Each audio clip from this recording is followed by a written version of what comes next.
Le championnat du monde de hockey sur glace avec Skoda Auto, sponsor officiel du championnat du monde de hockey sur glace. Prêt, coup d'envoi dans quelques secondes.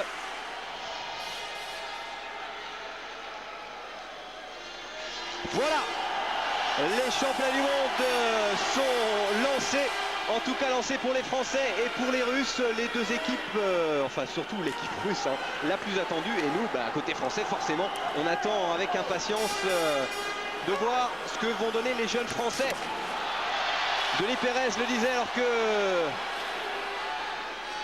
c'est la Russie qui récupère le palais tout de suite avec Kaminski. Les Russes toujours. Très impressionnant Kaminski encore avec le palais qui donne en retrait un premier lancer. Capté par le gardien français Patrick Rolland. Premier lancé, première alerte. Mais pas de problème pour les tricolores. Bon tir ici de Gignac, regarde le technique individuel de Valery Kaminski. Donc là, c'est comme le Pelé s'est attaché au ficelle et sa crosse. Et là, un bon tir avec Janov qui fait un petit peu l'écran. Donc pour Patrick Rolland, ça va être la grande challenge ce soir. Donc ça change un petit peu le tir qu'il a vu à Villard-de-Lans depuis certainement maintenant. Tu montes en deuxième division, jouer classe mondiale. Donc là, il faut avoir beaucoup de courage. Les Russes ont gagné la mise au jeu, mais c'est récupéré par les Français qui vont pouvoir se dégager. Attention à l'interception ici. Ça va très très vite. De l'espace et un nouveau lancé. Cette fois par Afinogenov. Les Russes toujours avec le palais. Kravchuk. Oh oui! Bien capté par le gardien français Patrick Rolland dans la mitaine d'attrape.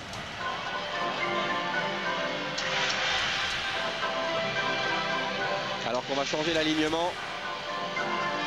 Donc les deux coachs ils changent rapidement les lignes au début de cette premier match. Donc question de laisser tout le monde rentrer, s'échauffer un petit peu. Donc d'habitude en présence sur la glace, il dure à peu près à ce niveau-là 45-55 minutes de jeu. Donc c'est quasiment 30 secondes. Ils ont changé les deux lignes. Nouvelle mise au jeu. Un nouveau lancer russe, attention. Oh, et le but. Premier but de la Russie. C'est Alex Kharitonov qui ouvre le score après simplement 1 minute et 14 secondes de jeu. L'enfer commence, il va falloir résister maintenant côté français. Voilà, les défenseurs, ils ont fait l'erreur de ne pas jouer l'homme, laisser Patrick Rolland jouer le Pelé. Patrick Rolland est bien arrêté le premier tir ici. Bon tir dévié devant lui, il n'a pas pu le capter. Tushinov était bien trop fort devant la cage.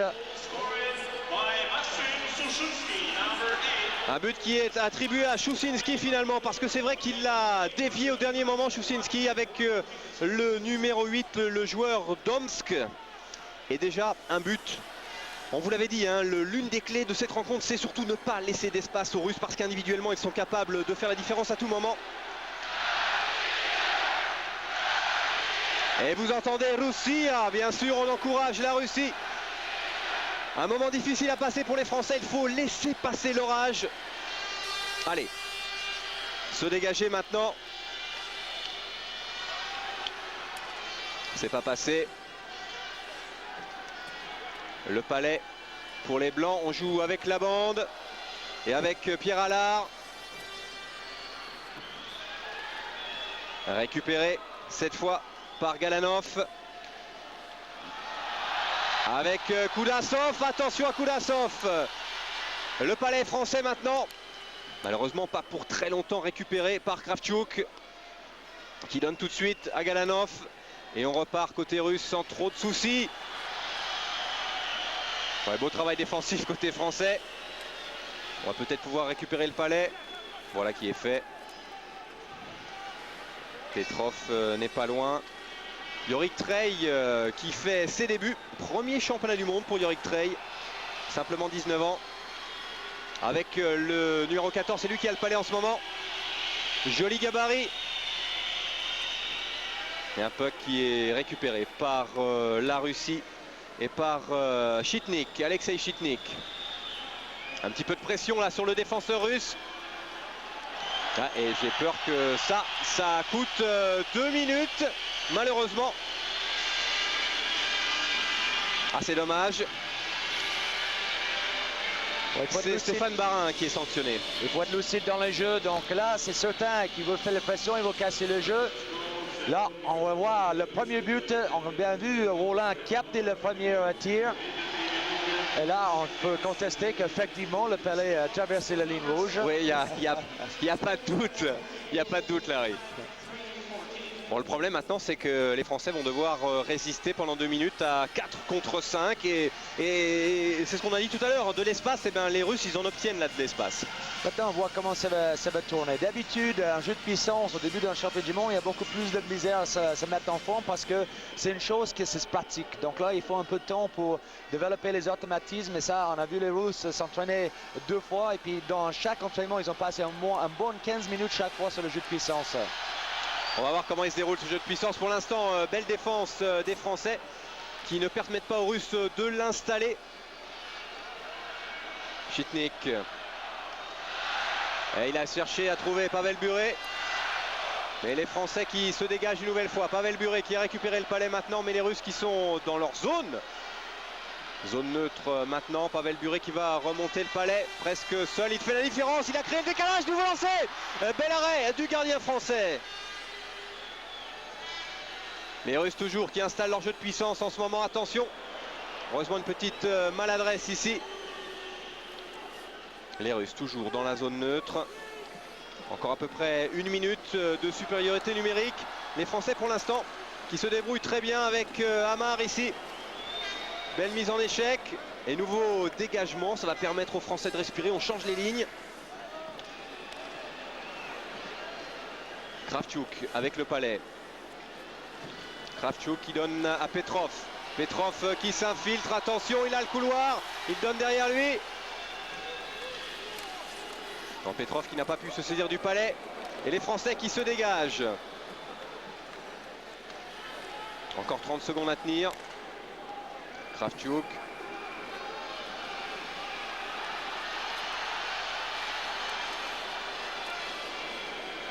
Les Français s'en sortent bien. Larry, vous aviez raison, hein, ils ont beaucoup de mal à l'installer ce jeu de puissance. C'est vrai qu'ils n'ont pas encore suffisamment d'automatisme.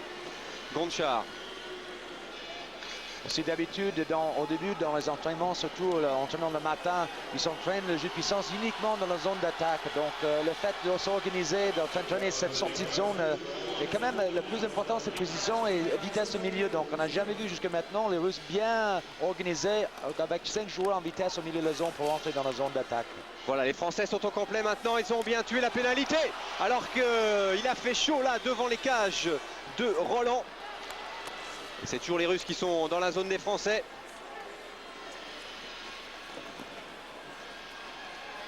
Les Russes toujours avec le palais, dégagé par Kozlov. Et on va changer de ligne une nouvelle fois. Nouvelle rotation. Alors on a cherché là-bas Prokopiev, mais il n'y était pas. Et les Français qui vont pouvoir se dégager. Mais les Russes qui maintiennent la pression, même dans la zone tricolore. Attention. Et ça travaille fort là, le long de la balustrade. Récupéré par Kavanov. Kavanov qui a donné à Markov. Attention, hein, deuxième but pour la Russie. Après 6 minutes 21 de jeu. C'est la Russie qui double la mise.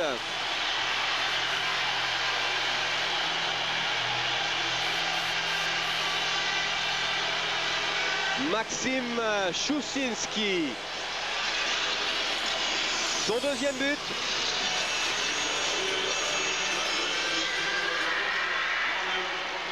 Voilà le débordement ici, un petit tir. Voilà, pris au contre-pied. Juste le temps qu'il bouge son pied gauche. Tir lâché, à terre. Là, tu vois, il ne peut plus revenir le côté opposé. Exact, donc il appuie sur le pied gauche pour revenir et il peut plus aller dans l'autre sens. Précision, parfait. Tir spontané, parfait. Ouais, précision diabolique pour Maxime Chouchinski, 25 ans. Un petit gabarit très rapide, vous l'avez vu, 1m72, 80 kg. Et 2-0 pour la Russie déjà, après maintenant un petit peu plus de 6 minutes de jeu dans cette première période.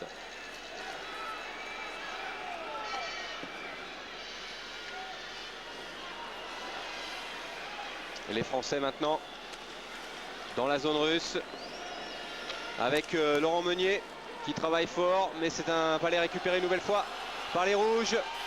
Ça va aller très vite, attention. Ouais, les Français qui vont pouvoir se dégager cette fois avec Philippin, Jean-Christophe Philippin. Ouais, il a trouvé Laurent Meunier, lancé, mais un lancer bien capté par Brigalov. On le disait, hein, peut-être que le seul point faible de cette équipe russe, c'est éventuellement le gardien. Exact, mais là il faut tuer davantage, donc au bout de 7 minutes c'est véritable premier tir sur la cage. Donc ça fait moyen à la fin du match, on peut voir après 6 ou 7 tirs, donc je pense pas que ça va être suffisant. Bob Ouellet qui a récupéré le puck. Attention, c'est récupéré cette fois par Valérie Kamensky. Kamensky qui a donné à Pavel Bure, qui a frappé. Non, les Français qui se sont dégagés, qui vont pouvoir jouer le coup. Ah, il est tout seul malheureusement, là, bien isolé. Il est récupéré. Kamensky une nouvelle fois sur le côté gauche qui change et qui donne à Pavel Bure qui joue très très vite au centre pour Kamensky.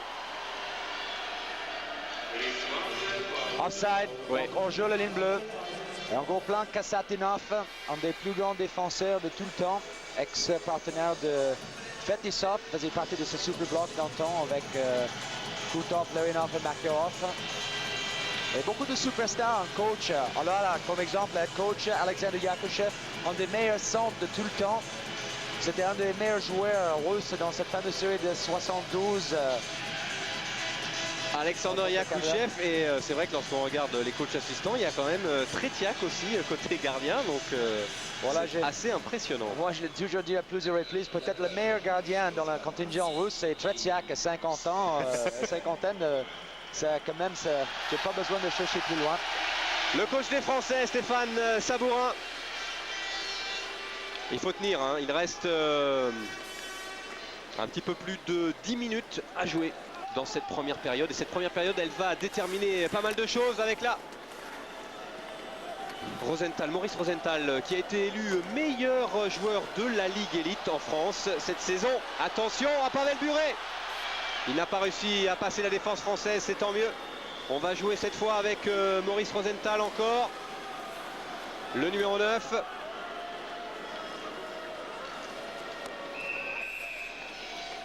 Ouais, hors jeu. On a croisé un petit peu trop de lignes, me semble-t-il. Et Brigalov, pour l'instant, 19 ans simplement, vous me direz, il n'a pas été trop sollicité, hein, donc il n'a pas vraiment été en danger. Il y a eu vraiment un tir cadré, un lancer cadré. Peut-être l'avenir, donc 19 ans, grande taille, donc c'est vraiment la mode ces dernières années. Donc 89 kilos pour 1m91 cm, donc grand gabarit. C'est le principe qui prend beaucoup de place. Et voilà, effectivement, il prend beaucoup de place. Les Russes bien installés avec un nouveau lancer ici. Attention, on joue derrière la cage des Français. Ouais, voilà, au centre, dans la zone neutre. Un palais récupéré.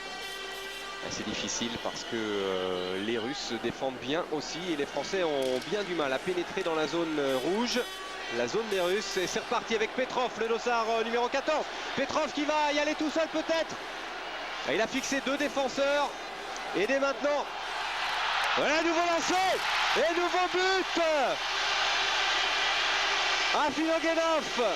Afinogenov, le dossard 61, aidé par Kozlov et surtout par Petrov.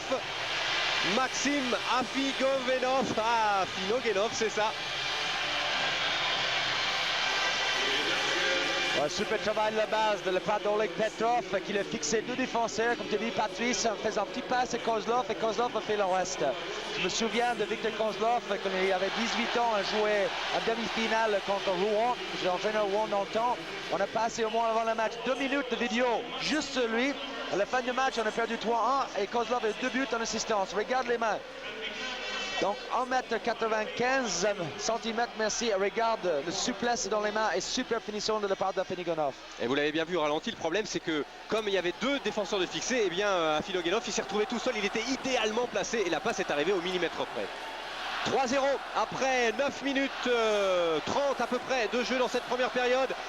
Comme on s'y attendait un petit peu côté français, on espérait peut-être pas déjà 3-0 alors que les Russes sont en train de menacer encore la cage des Français. Non, c'est bien défendu. Attention.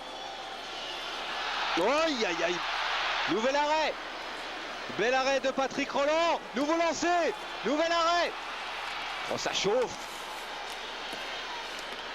Et les Français qui se dégagent enfin. Voilà, avec une récupération encore côté russe. Attention, il y a 3 Français là. Il faut récupérer ce palais. Et le dossard, et Nikolichine qui a perdu sa crosse. Un moment difficile hein, pour le Team France. On voit ici Nano Pourtier au premier plan. Antoine Richer derrière à côté de Stéphane Sabourin. Ils sont en train de souffrir hein, les Bleus en ce moment. Ben justement, je me suis demandé pourquoi il veut commencer le match avec Patrick Roland. Maintenant j'ai compris, il veut jouer un tiers-temps avec Roland, le deuxième tiers-temps avec Lenry et puis équiper peut-être Christophe Huet pour le troisième. Non, c'est une blague, il ne peut pas, mais disons que pour Patrick Roland, pour tenir 60 minutes comme ça, déjà avec toutes ses actions autour de lui, un match comme ça, il va peut-être jouer au moins 2 gardiens. Là, donc, c'est le but de Kozlov. Regarde encore les mains. Donc, elle est déjà à 2 cantons devant la cage. Donc, Dubois, il aurait pu se coucher pour couper cette passe. Mais ça, c'est un réflexe. Et puis, ça va tellement sur la glace. C'est beaucoup plus facile ici, derrière le micro. Bon, tout espoir n'est pas terminé. On n'en est qu'à la moitié du premier tiers-temps. Et on vous rappelle qu'en 97, en Finlande, eh bien, la Russie menait 4-0 avant que la France revienne à 4 partout. Mais c'est clair que la pression, elle est côté français. Et ben, c'est pas Bob Ouellet qui nous dira le contraire. Hein. Non, il faut aussi rappeler que dans le temps qu'ils ont fait ce fameux match, il faut être honnête que l'équipe de France est autre chose. Donc là, l'équipe de France est en train de renouveler un petit peu, si vous voulez. Donc c'est une nouvelle génération. Exact, c'est une nouvelle génération qui arrive. Donc là, il faut prendre l'expérience. Et pour prendre l'expérience, il faut jouer. Et pour jouer, il faut payer les prix. Et là, ils sont en train de prendre une petite leçon ici dans ce premier tiers-temps. C'est ce que nous disait Denis Pérez, parce que je lui disais, mais il n'y a vraiment pas de mise en... Ah ouais, joli lancer là. Et un but de l'équipe de France. Et bien voilà, c'est la réaction qu'on attendait. Benoît Bachelet. Moi j'avais pas vu que c'était Benoît Bachelet, mais heureusement j'ai à côté de moi The spécialiste, Larry Ras, qui avait aperçu que c'était Bachelet. Benoît Bachelet, le Milanais, qui avait marqué, qui n'avait pas marqué l'an passé, mais qui en est à ses 2e championnats du monde. Et ben voilà une très bonne nouvelle. La France qui réduit l'écart. Bon moyen de réussite, le 2e tir encadré sur la cage de Brizgolov, mais cette fois-ci il n'a aucune chance. Regarde la vitesse, superbe l'exécution et beau but. Voilà de quoi donner un peu de vent dans les bateaux. Oui, c'est un vrai missile envoyé par Benoît Bachelet. 25 ans, 2e participation des championnats du monde et ma foi, ben, c'est son premier lancé et c'est du 100%. Allez, 3-1 pour la France qui n'est plus menée que par 2 buts maintenant alors qu'on est rentré dans la 2e moitié de cette première période. Mais attention à la réaction russe avec maintenant Chamnov. Chamnov récupéré par Mironov et coup de sifflet de monsieur l'arbitre.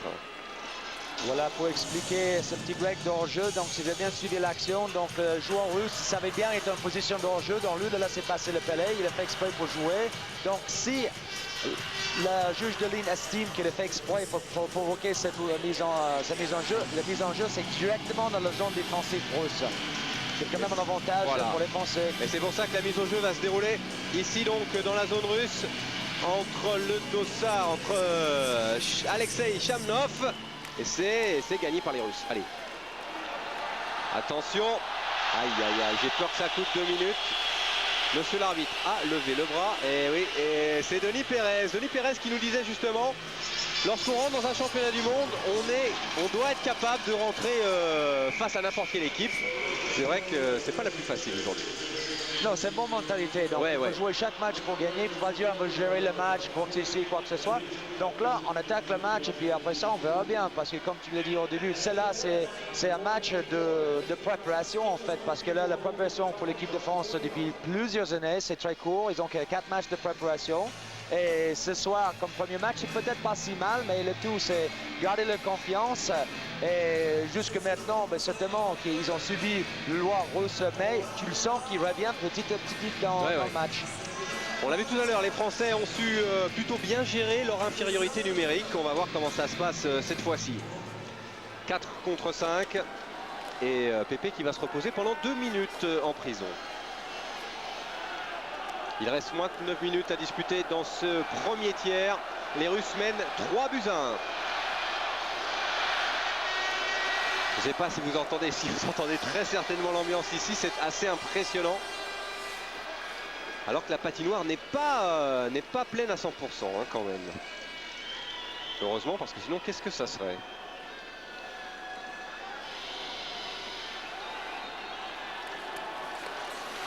Le palais russe, bien sûr, les Français qui vont essayer de limiter les espaces de passe, alors que les Russes sont en train d'installer leur jeu de puissance. Cette fois, c'est fait.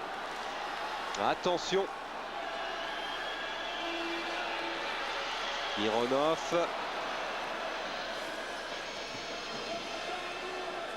Et oui, les Français qui se dégagent. Alors, le dégagement n'est pas interdit, bien sûr, puisqu'il y a un joueur de moins côté tricolore. Et on en a profité pour soulager et changer les lignes.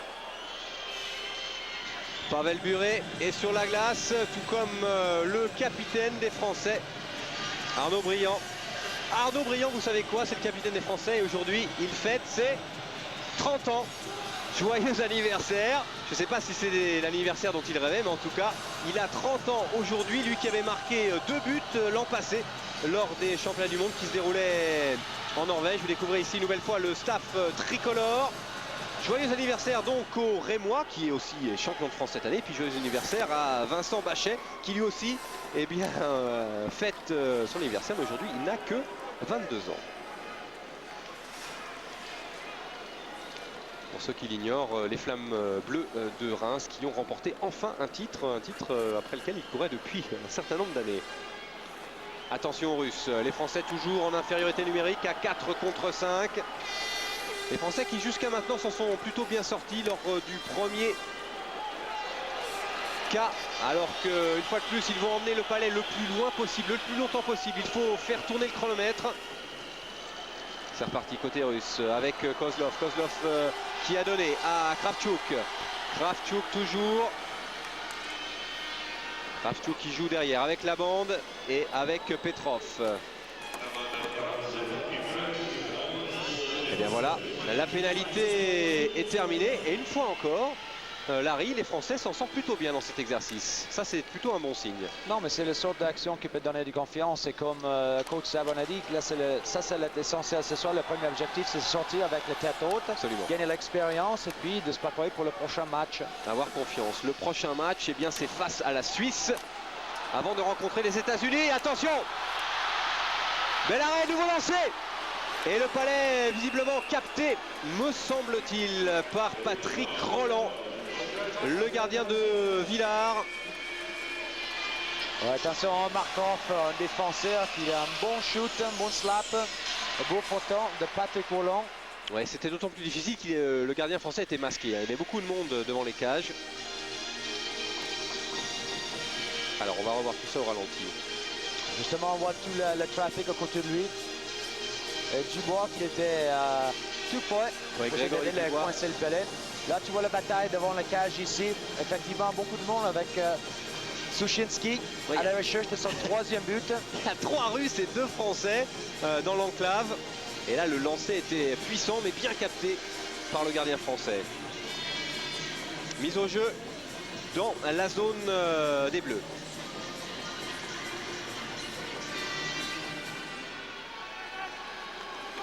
Encore un peu moins de 6 minutes à disputer dans ce premier tiers-temps et 3 buts à 1. Simplement 2 buts de retard pour les Français. C'est bien avec un nouveau lancé ici qui est passé juste à côté de la cage russe. Et les Français toujours dans la zone des Russes. On va pouvoir peut-être récupérer ce palais avec Grégory Dubois. Voilà, on a donné à Laurent Meunier. Récupéré par les Russes maintenant. Belle mise en échec là du côté de la balustrade avec Karl de Wolf qui a récupéré le palais. Et le public qui commence à se réveiller pour encourager son équipe parce qu'après un début de match tonitruant, eh bien les Français sont en train de faire le match qu'on attendait. Ils résistent très bien, attention, pas s'enflammer non plus. C'est reparti, côté russe, cette fois avec Konchar. Konchar qui a essayé de donner à Kovalenko. Kovalenko qui s'est un petit peu pris le palais dans les patins. Attention tout de même avec Kudasov.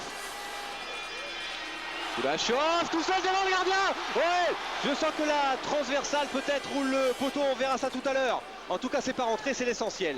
Attention, la menace est toujours présente ici avec les Russes. Bien placé, encore une belle position, à nouveau lancé. Bien capté cette fois dans la mitaine d'attrape.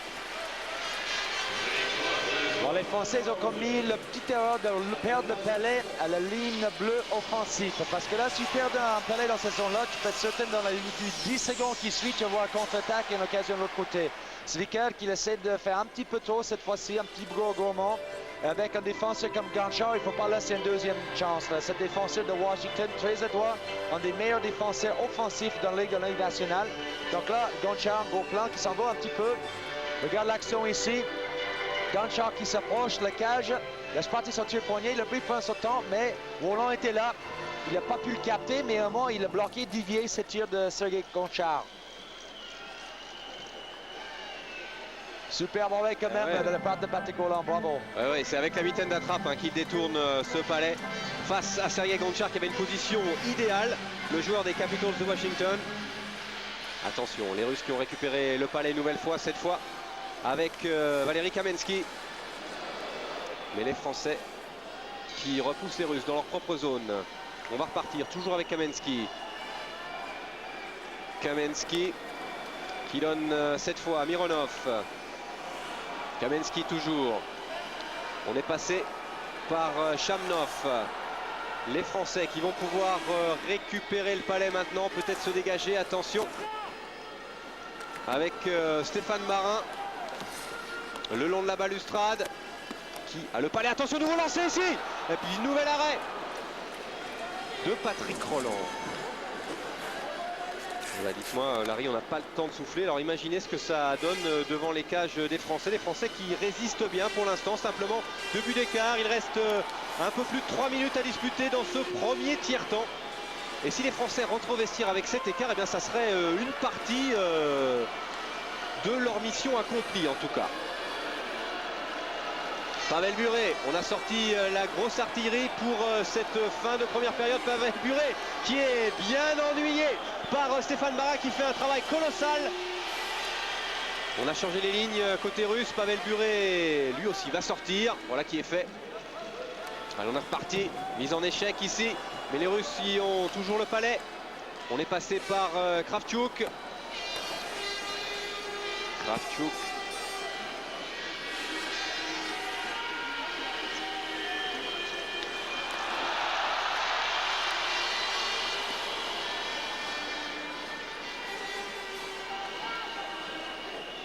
Kravchuk toujours. Et attention. Côté français, on n'a pas pris de risque. Patrick Roland a neutralisé le palais. La rondelle dans la mitaine d'attrape. Et on se dirige vers la fin de cette première période. Encore un petit peu moins de 3 minutes à disputer. Et pour l'instant, eh bien finalement les Français, après un début de match très difficile, les Français résistent. Ils résistent, c'est très difficile. Le point clé dans ce match, c'est de jouer bien défensivement dans la zone défensive. Le problème, c'est que les Russes sont tellement forts individuellement qu'ils peuvent battre n'importe quel Français, n'importe quel moment. Donc le résultat, c'est les Français ont tendance de regarder les copains pour voir s'ils font bien le boulot. Peut-être ils ont besoin d'assister. Le problème, ils font pas le... Attention. Ça a été très chaud encore, cette fois avec Souchinski. Souchinski, il est redoutable, hein. Il a déjà marqué 2 buts. Attention, le numéro 8 ici, c'est une vraie peste. Et un nouveau lancé de loin. Nouveau coup de sifflet. Non, c'est vrai que c'est particulièrement difficile, mais vous l'aviez rappelé en début de rencontre, Larry. Il faut que les Français, leur force, c'est de jouer le collectif. Et pour l'instant, à la limite, ils s'appliquent un peu trop parce qu'ils regardent si tout se passe bien, si la coordination fonctionne pas mal. Globalement, on peut dire que ça fonctionne pas mal, hein. Il y a eu quelques petits ratés, mais il n'y a que 2 buts d'écart. Sauf que là, Laurent Meunier vient de prendre 2 minutes et qu'on va terminer la période donc quasiment à 4 contre 5. Les Français ont déjà réussi à tuer 2 pénalités. On espère qu'ils vont jamais 203 comme on dit. Exact. Allez, Souchinski.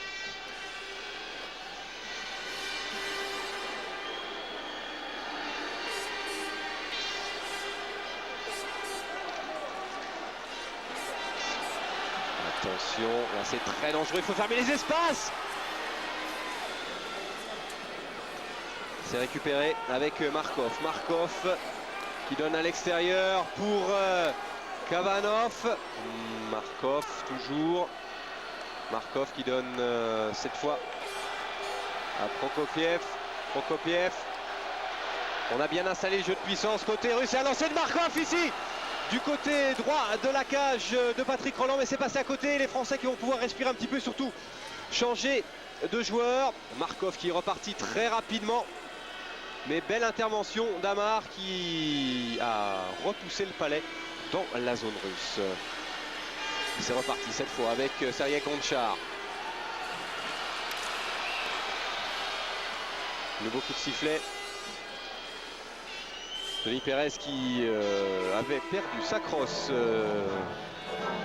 Kudashov. Allez, 1 minute et 18 secondes à tenir. C'est ça l'action auparavant avec le bon tir. Ici le bat de Markov, mais vraiment il y a quelque chose de positif qui se passe quand tu loupes le cage. Donc là, on ne va pas insister aux défenseurs. Quoi qu'il arrive, un tir de ligne bleue, tu dois toucher le cage, obliger le gardien au moins de faire un arrêt ou de peut-être provoquer un rebond. Ouais, et récupérer au rebond. Exact, et la plupart des buts marqués un jeu de puissance et suite un bon tir en rebond. Jeu de puissance une nouvelle fois installé côté russe, un nouveau lancé qui passe une nouvelle fois à côté des cages de Patrick Rolland. Et les Français, une nouvelle fois, qui arrivent à se dégager. Les Français qui menacent bien, cette fois, Sergei Konchar. Konchar qui a toujours le palais. Et qui a cherché, et qui a trouvé là-bas Nikolichine. Attention, Nikolichine qui a redonné au centre. Ah oui, belle action ici. Mais belle intervention de la part du gardien français. Et Patrick Rolland, en ce moment, il a du travail et il résiste parfaitement, hein. Et il a fait un excellent premier tir-temps, malgré le fait qu'il a déjà encaissé 3 buts. C'est beaucoup sollicité et c'est pas le nombre de tirs, le nombre d'occasions, c'est les qualités des occasions. Ça, il faut le voir. Avec les tirs debout pourtant comme celui-là, il se déplace bien. Il fait ce qu'on appelle un stack, c'est-à-dire qu'il met les 2 bottes un sur l'autre pour faire le plus long largeur possible. Et puis finalement, il se trouve avec le palais une fois de plus dans la gant. Regarde, passe ici, il se place et hop, regarde mon moment ce que j'ai trouvé ici. Il est idéalement placé, hein, parce que l'attaquant russe était tout seul, il avait une position idéale et une nouvelle fois la passe est arrivée idéalement. Heureusement, Patrick Rolland était là. Allez, plus que 3 secondes en ce qui concerne la supériorité numérique et comme on pouvait l'espérer, eh bien les Français ont su tuer une nouvelle pénalité. Attention tout de même là sur cette action. Allez, les dernières secondes de ce premier tiers-temps, simplement 2 buts d'écart entre la Russie et la France. Un lancé pour le plaisir de Stéphane Barin et voilà, fin de la première période. J'ai envie de dire, tout le monde est content, entre guillemets. La Russie mène, elle mène de 2 buts. Et la France a su, de son côté, résister. Elle peut déjà rentrer au vestiaire avec un petit capital confiance. Simplement, 2 buts de retard, entre guillemets. Évidemment, comme objectif, les Jeux de 2002. Début dans quelques instants du deuxième tiers-temps. Avec toujours pour l'équipe de France, l'obligation de tenir. Il y a Pavel Bure sur la glace. Pavel Bure, le meilleur marqueur en NHL lors de la saison régulière, le joueur de Floride. possession russe en ce début de période. Les Russes qui ont dominé, ils n'ont quasiment eu qu'un tir à défendre, à contrer. Une domination véritablement totale dans cette première période. Il va falloir peut-être que l'équipe de France se montre un tout petit peu plus entreprenante et profiter peut-être d'une équipe de Russie un peu trop sûre d'elle-même.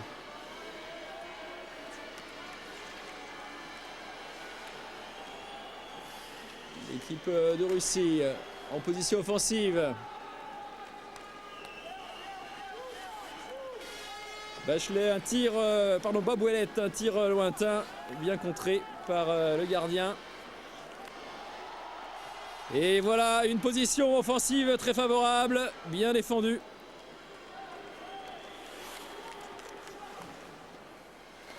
Voilà, je pense que nous avons retrouvé nos envoyés spéciaux qui vont vous commenter cette deuxième période. Ils sont prêts, on retrouve donc Patrice Dumont et Larry Horace.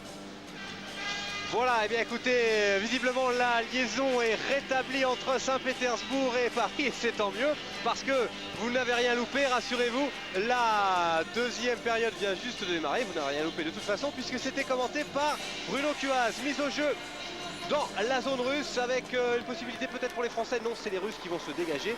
On disait juste avant de prendre l'antenne, Larry, que on va suivre maintenant la stratégie à suivre. Un côté français, on va voir comment les Français, après ce qu'on peut considérer comme une première période potable, valable, vont se débrouiller durant cette deuxième.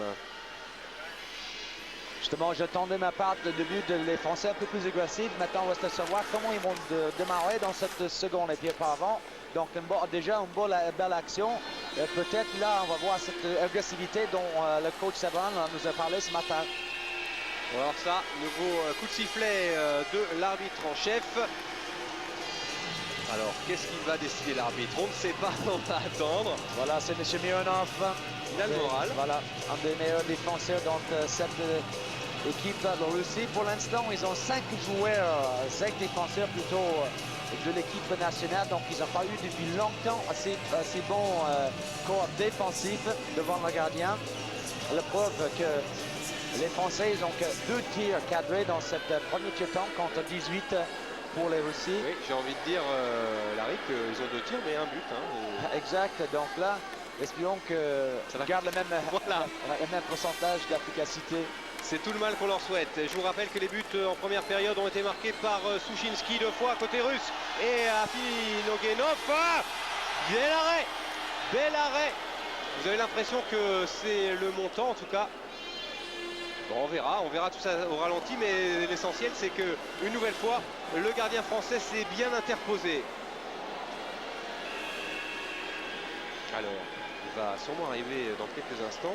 Il y en a peut-être un qui va prendre 2 minutes de prison. Entre temps, ce qui va arriver, ça devrait être le ralenti. On l'attend impatiemment. Regardez, le voici. Donc là, c'est l'action avec Jonathan Svickel qui accroche son vis-à-vis au milieu de la glace. Malgré tout ça, belle passe ici. Et eh oui, bien vu. C'est le poteau droit, hein. Regardez. Voilà, ça passe à côté, en terre. Superbe avancée cette fois-ci. Roland beaucoup plus agressif dans sa cage, mais j'ai pas besoin de laisser beaucoup de place à ces attaquants russes. Jonathan Svickel qui va malheureusement passer 2 minutes. On vous rappelle tout à l'heure, si vous n'avez pas suivi la première période, que les Français ont tué 3 pénalités. Regardez, à droite. Boum, là ça tape le poteau et ça passe juste derrière Patrick Roland. Heureusement pas de but parce qu'il aurait fait mal en tout début de deuxième période. Les Russes qui avaient débuté la première très fort hein, avec 2 buts de Souchinski. Et c'est encore lui hein, qui a frappé sur le poteau. C'est un diable, on vous l'a dit, ce numéro 8, il faut le surveiller de très près. Alors, nouvelle pénalité côté français, malheureusement, les Français qui vont encore devoir jouer à 4 contre 5. Et l'homme qui est en prison, eh bien, c'est Jonathan Svickel. Qu'est-ce qu'il dit Bob Ouellet à l'un des arbitres assistants? Enfin, vous n'arrivez pas à le voir d'ici. Hein. Non, ils sont juste en train de regarder, de vérifier que ce tir a bien tapé le poteau. Il n'est pas rentré dedans. Et c'est beau pour les Russes, moi je comprends bien, parce qu'ils vont vérifier. On ne sait jamais, surtout avec cette petite protection en bas dans les cages. Ça arrive assez souvent que ça peut taper ce petit truc quand le caoutchouc est sorti rapidement. Mais là, on a bien vu de la caméra au-dessus que c'est bien tapé le poteau. Ouais, ça a bien tapé le poteau et c'est pas du tout rentré dans les cages. On vérifie ça. On va revoir une nouvelle fois le ralenti d'ailleurs. Ouais.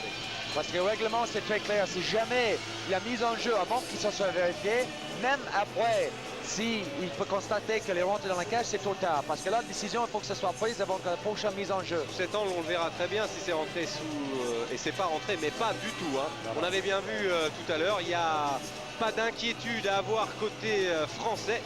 Si ce n'est que ces Russes sont toujours extrêmement dangereux et qu'une nouvelle fois, c'est le numéro 8, Souchinski. Et une nouvelle fois, je me demande s'il n'y a pas un rapport avec la famille de Nicolas Souchon, qui lui aussi est plutôt un petit attaquant rapide du côté de la rédaction d'Eurosport. Alors, on va reprendre ce deuxième tiers-temps dans quelques instants. Je vous rappelle que simplement 2 minutes 20 ont été disputées dans cette deuxième période et que pour l'instant, le score reste inchangé suite à la première période. Toujours 3 buts pour la Russie, 1 côté français. L'un des plus anciens côté tricolore, le numéro 12, celui de Philippe Bozon, qui joue à Lugano. Philippe Bozon, 33 ans maintenant. L'un des rares Français à s'être confronté à la Ligue nationale, la fameuse NHL, dont les playoffs ne sont pas du tout terminés. Et bien, au fur et à mesure que les équipes seront éliminées, hein, c'est traditionnellement toujours à la même époque que ça se passe, et bien éventuellement, les joueurs libérés viendront renforcer les différentes équipes concernées. On pense bien évidemment aux Suédois, aux Finlandais et aux Russes, sans oublier les Tchèques. Exact, c'est un petit... les chaises musicales, voilà, ça aussi.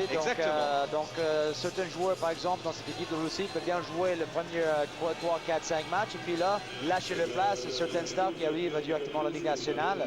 Mais on a largement le temps de parler de tout ce système au fur et à mesure qu'on progresse dans ce tournoi. Oui, et on vous tiendra au courant de ce qui se passe du côté de Yashin, dont on ne sait pas toujours s'il sera autorisé à jouer ou non, autorisé par la Ligue nationale et par son club d'Ottawa, les Sénateurs. Il n'a pas eu une vie de sénateur cet hiver parce qu'il n'a pas vraiment beaucoup joué. Allez, on revient au jeu avec une nouvelle fois les Russes toujours. Attention. Les Russes. Derrière les cages des Français, on installe le jeu de puissance avec un premier lancé ici, mais bien contré tout de suite. Et les Russes qui ont toujours le palais, bien sûr. On va repasser avec Chamnov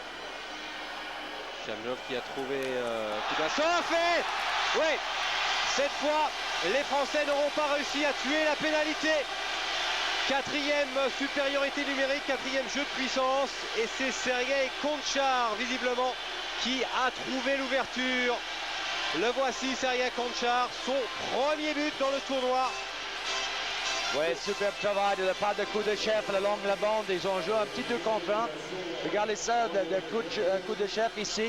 Bon écran, certainement Warren est masqué. Il n'a pas vu le départ du Pelé. Et pour le gardien, c'est essentiel de voir ce premier mètre dès le départ du Pelé. Donc il était masqué.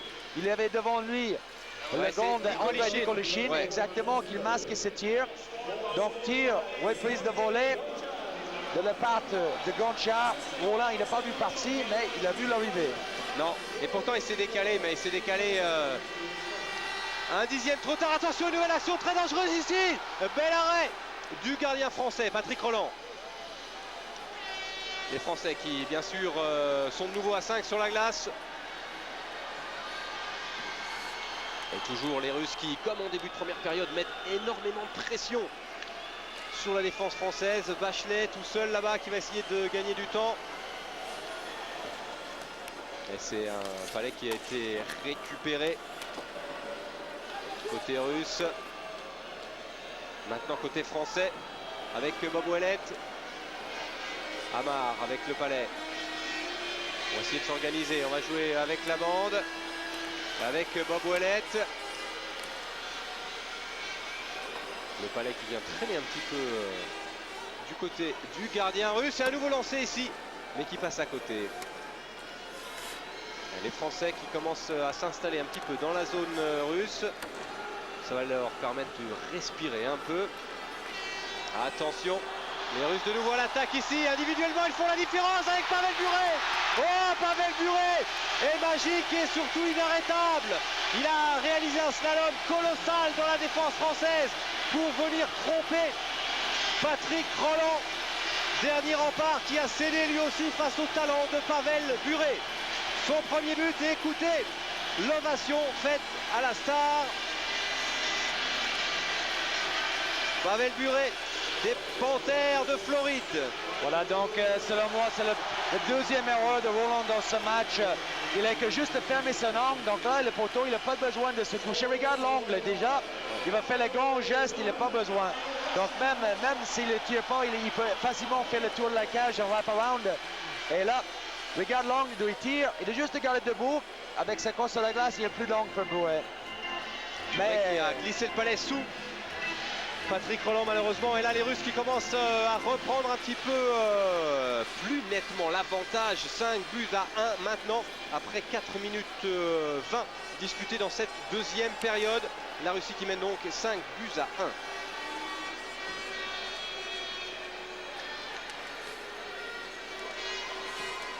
Pavel Bure, il attendait ce but. Petrov qui va probablement récupérer le balai, voilà qui est fait, mais coup de sifflet de monsieur l'arbitre. C'est à chaque fois, on s'y attendait à chaque fois en début de période, que les Russes mettent énormément de pression et ça se confirme. Voilà une occasion maintenant pour les Français de se mettre dans le match avec le premier jeu de puissance. On n'a pas vu jusque maintenant. Donc la chose à noter que on va voir Philippe Bozon, qui est normalement l'attaquant, à la place en défense. Donc certainement c'est une chose qui manque dans cette équipe de France depuis le départ de Serge Poudrier, un franco-canadien qui était longtemps le quarterback, si vous voulez, de le jeu de puissance. Et puis maintenant, ça va être plutôt à Perez avec Bozon maintenant à gérer le jeu.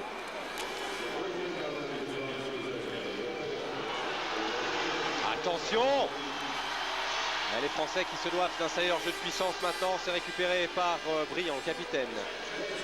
Alors on va remonter tranquillement. Denis Pérez ici, les mises en échec. Le puck est toujours français. Mais les Russes pour l'instant qui réussissent à empêcher les Français à installer leur jeu de puissance. Ça commence à s'installer quand même doucement. Voilà, on va remettre derrière. On avait réclamé le palais côté français, côté Laurent Meunier. Mais les Russes qui se dégagent.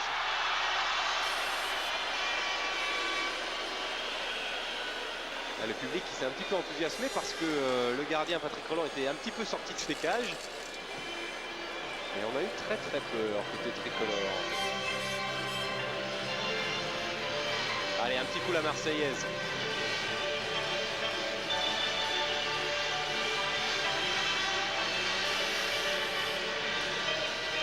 Les Français qui sont toujours en supériorité numérique, l'occasion peut-être pour eux de réduire un petit peu le score. Il reste à peu près 1 minute de prison à purger à Oleg Petrov, mais mise au jeu dans la zone française. 5 contre 4. Bob Ouellet, récupéré par Bachelet.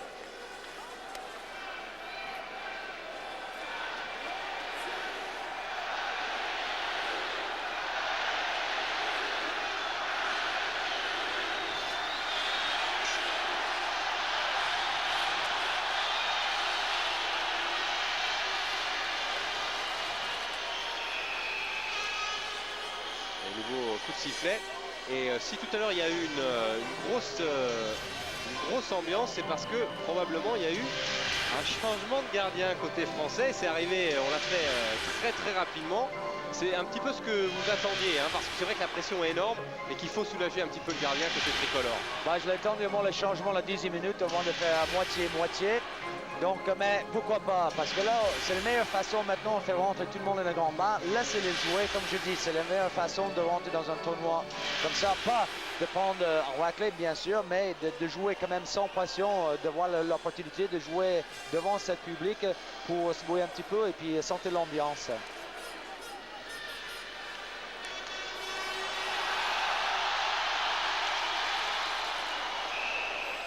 pas de danger pour le nouveau gardien tricolore, Cristobal Huet.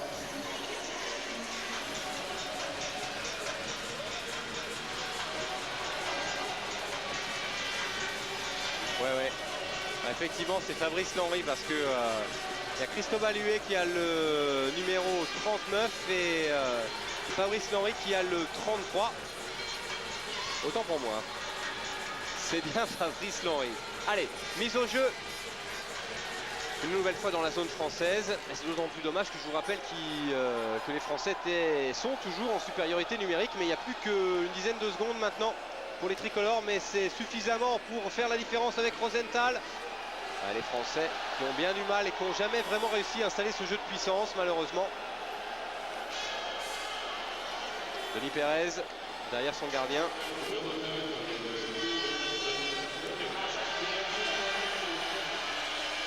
Avec Maurice Rosenthal là-bas. Et voilà, les Russes qui sont au complet. 5 contre 5 de nouveau. 7 minutes de disputé avec un nouveau lancé ici. Et bel arrêt, cette fois de Fabrice Lenry. Fabrice Lenry, le gardien chamonniard. Et oui, l'occasion ici pour les Bleus. Ça a été frappé par le poteau. Repoussé par le poteau plutôt. Arnaud Briand qui avait lancé. Et les Russes qui récupèrent. Attention cette fois. Kamensky. Récupéré de l'autre côté par Chamnov. Mais les Français maintenant qui repartent. Rosenthal, ouais, s'en sort bien. Bon, attention, il est seul face au gardien, ouais. Bel arrêt de Fabrice Lenry. C'était Petrov, me semble-t-il, qui était venu inquiéter. Petrov qui va récupérer le palais une nouvelle fois. Les Français qui interceptent, mais pas pour longtemps.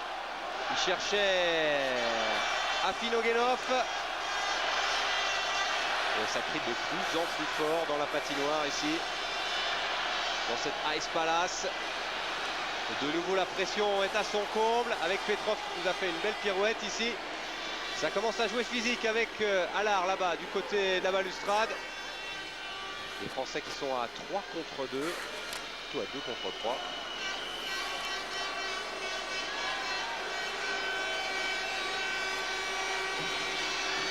Les Russes cette fois avec Kozlov qui va aller jusqu'au bout, non. Interception et dégagement signé Pierre Allard. Pendant les aider, ça commence à chauffer.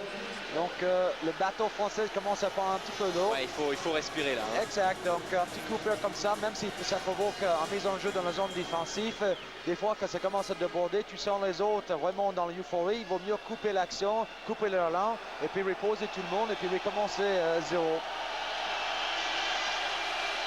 Voilà, Suchinski, auteur de 2 buts, certainement la recherche de son hat-trick. Le staff tricolore ici. 4 buts d'écart. 8 minutes 48 de discuter dans cette deuxième période. Stéphane Sabroudin, c'est l'homme aux lunettes. Coach en chef depuis cette année, côté tricolore. Les tricolores, on en parlait avec Nano Pourtier, qui n'ont eu que 8 jours pour... Attention, oui, nouveau but.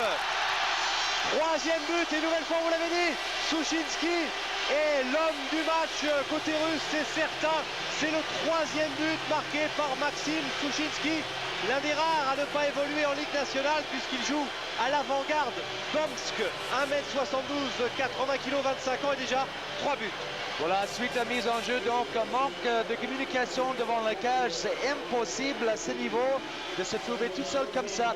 Voilà qui se Basset qui se trouve avec son homme, et là curieusement, Suchinski qui se trouve tout seul, il n'est pas un défenseur dans les 3 mètres, donc il est tout son temps, il fait son geste, là, l'envoyé de jouer, mais on peut le pardonner parce que là, il est face à lui, il est obligé de jouer le joueur tout de suite, mais le défenseur est complètement à côté de la pompe. Non, là, c'est vraiment pas la faute du gardien, il n'y a pas grand-chose à faire, en particulier face à Maxime Suchinski qui, depuis le début de la rencontre, a été particulièrement brillant. et donc particulièrement dangereux. La Russie qui creuse une nouvelle fois l'écart après près de 9 minutes de jeu dans cette deuxième période. La Russie qui mène maintenant 6-1. Ça commence à faire cher un petit peu. On espère que les Français vont réussir à maîtriser l'incendie. Je vous disais que dans l'histoire de ces deux équipes, ils s'étaient rencontrés officiellement à 4 reprises.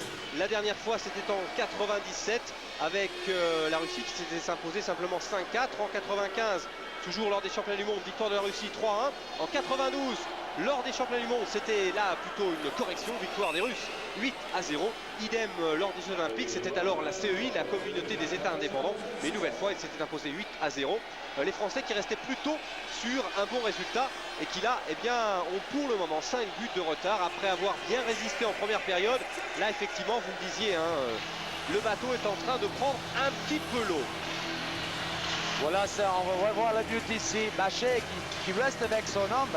Le Philippin qui aurait dû rester avec son allié qui était contre la bande et lâcher pour essayer d'assister. Et là, à partir du moment que tu lâches ton homme pour assister, là, vous trouvez 2 maillots blancs sur rouge. Forcément, il a un maillot rouge libre. Et puis là, il suffit qu'une dernière seconde pour trouver une solution du problème. Super passe devant la cage. Susetski qui s'est toute seule. Il a tout son temps pour de jouer son homme. Et l'Henri battu vraiment pour la première fois. Un peu moins de 11 minutes à tenir encore dans cette deuxième période. La Russie mène 6-1. Mise au jeu dans la zone des Français, récupéré par Sergei Konchar. Konchar, côté russe. Konchar qui continue d'avancer, qui a trouvé Kavalenko. Il est récupéré côté français avec Baptiste Amar. Les Russes toujours. Attention. Récupéré une nouvelle fois Konchar qui a remis derrière, dégagé par les Français. Ça revient très très vite dans l'enclave. Allez, on va se dégager cette fois.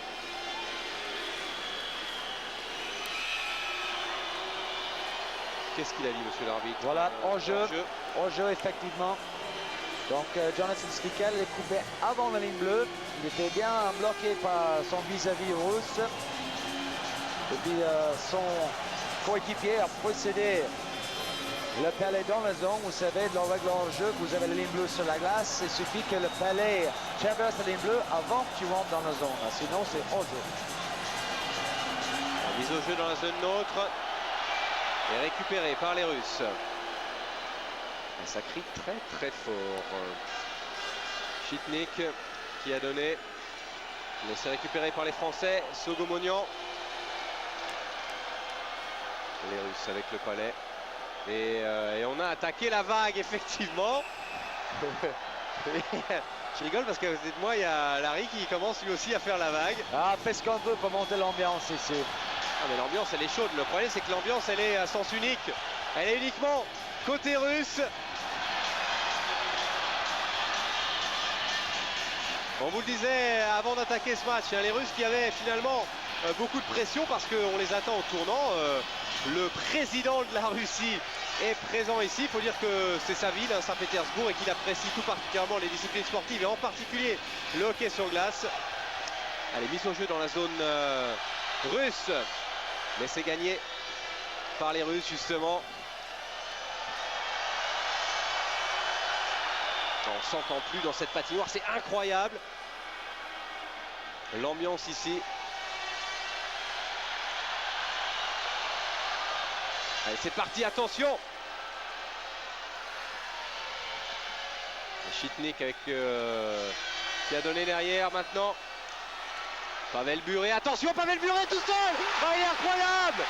Il a gardé le palais, un palais collé à sa crosse et rien ni personne n'ont pu arrêter Pavel Bure qui marque son deuxième but. C'est la folie ici, il faut bien le reconnaître à Saint-Pétersbourg dans cet Ice Palace. Voilà donc Pavel Bure qui vient de donner une petite leçon à notre rookie Baptiste Amar. Donc certainement, comme on a dit, quand tu joues avec ton jeune, regarde Amar, il essaie de planter il le loupe. Et là, Bury le tape en contre 1. Puis n'importe quel système de hockey sur glace au monde est basé sur le 1 contre 1. C'est la discussion qu'on a eue ce matin. Il ne faut pas aller chercher Bury, il faut lui bloquer l'espace, mais pas aller le chercher parce qu'on ne l'arrête pas. Et même en Ligue nationale, on ne l'arrête pas. Exact. On a parlé avec le coach Sabrin ce matin de deux joueurs, Oleg Petrov et Bury. Tu ne peux pas essayer de l'attaquer fort encore pour essayer de les coincer parce que là, ils sont tellement rapides et tellement à droite que là, il suffit que tu mets un peu trop d'agressivité et là, tu le payes le prix tout de suite. C'était l'illustration parfaite de ce dont on parlait, alors que les Russes mènent maintenant 7-1. Deuxième but donc de Pavel Bure après 11 minutes de jeu dans cette deuxième période. Les Français vont devoir maintenant une nouvelle fois relever la tête parce que l'addition commence à être quelque peu corsée. Je vous rappelle que le Japon a pris 6-0 par le Canada un petit peu plus tôt aujourd'hui et vous me disiez finalement c'est pas un mauvais résultat pour les Japonais. C'était plutôt positif et puis les Japonais ils ont fait beaucoup de progrès. Le problème c'est un peu les compétitions comme ils sortent de la zone asiatique. Bon, eux les Chines ils se rencontrent chaque fois mais certainement ils n'ont pas les mêmes occasions de jouer à niveau comme même les Français ou certainement les Russes par exemple. Les Français, on vous le rappelle, qui ont joué 4 matchs de préparation. C'était un petit peu le potentiel pas stabilisé. C'est exactement ce dont on parlait avec Nano Pourtier. C'est-à-dire que bon, il y a eu un match perdu face à l'Italie, un match gagné très largement. Puis face à la Lettonie, un bon match, nul de partout. Et puis, puis le lendemain, les Français qui ont craqué face aux Lettons. Résultat, une victoire, un match nul, les deux défaites. Alors que là, ça se brasse un peu devant la cage russe. La cage d'Ilya Brizgalov.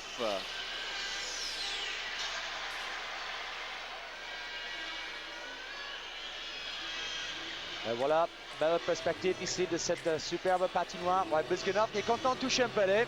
Il n'a pas beaucoup d'opportunités, mais belle réussite. Il n'a pas laissé le rebond. Il n'a pas laissé le rebond. Heureusement, parce que les Français étaient à l'affût. Ouais, beau tir de la part de Laurent Meunier. Meunier qui était ici, il était à Oslo l'année passée. Il était avec l'équipe de France, mais il n'a pas eu l'opportunité de jouer. Mais cette fois-ci, c'est le bon.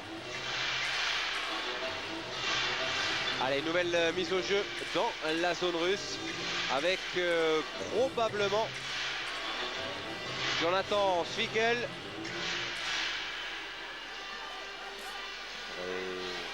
Récupéré par les Français. Assez difficile en ce moment. Il reste moins de 8 minutes à disputer dans cette deuxième période. Le gardien russe, ma foi, il faut bien le reconnaître, n'a pas eu trop de travail. Il y a Brizgalov. Nano Pourtier, lui, a le masque parce que les Français sont en train de souffrir. Et Moneto, vous découvrez la mascotte. Comment elle s'appelle cette mascotte, Larry? Oshka. Tu sais ce que ça veut dire en russe? Oui, je sais ce que ça veut dire, ça veut rien dire du tout. Exact. Aïe, aïe, aïe, j'espère que c'est pas 2 minutes, non. Peut-être bien que si. On verra ça.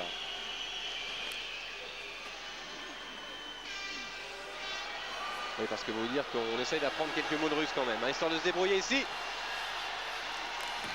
Il y a un mot qu'on a appris, Larry, je ne sais pas si vous en souvenez, c'est demain, parce que demain c'est quelque chose qui n'existe quasiment pas en russe. Exact, Zavta.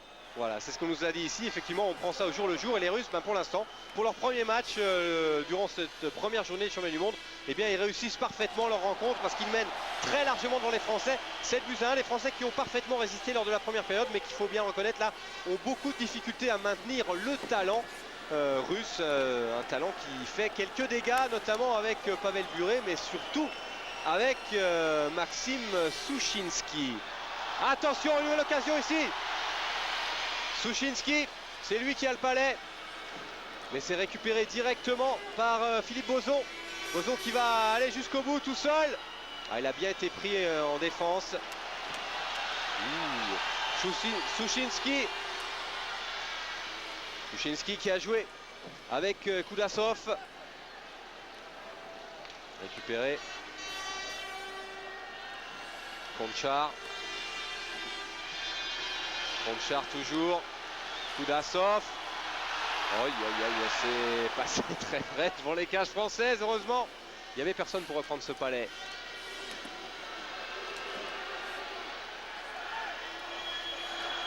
Kudasov. Konchar. La pression est énorme ici.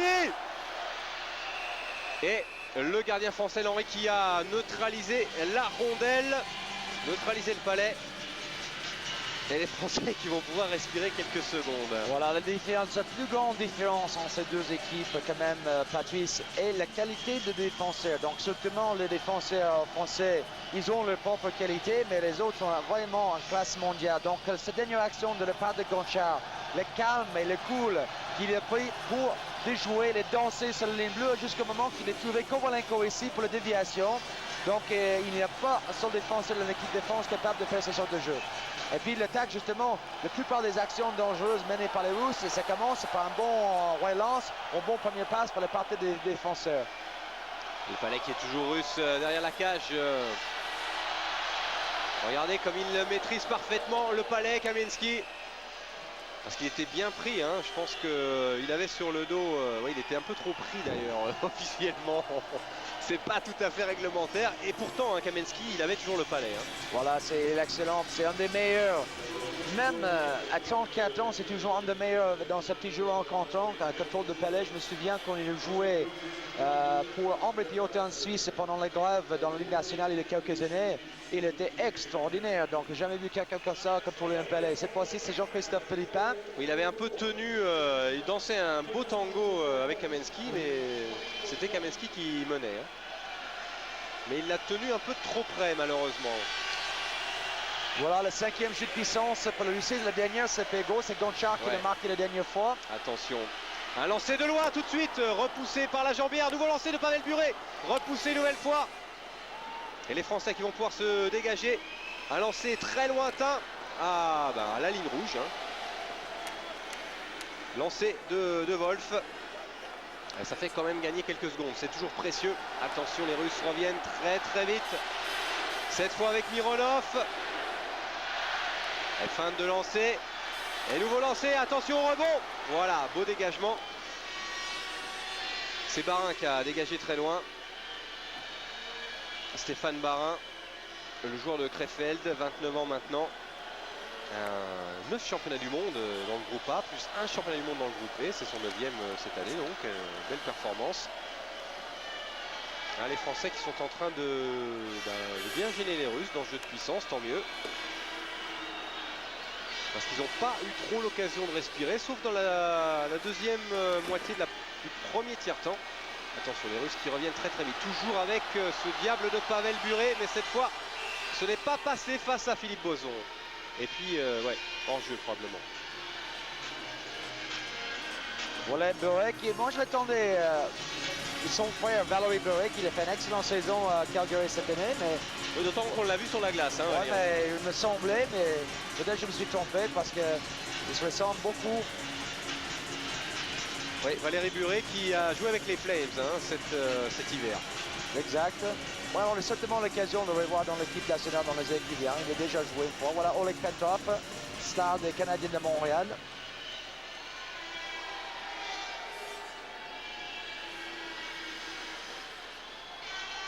Sept buts à 1. On est rentré dans les 5 dernières minutes de cette deuxième période.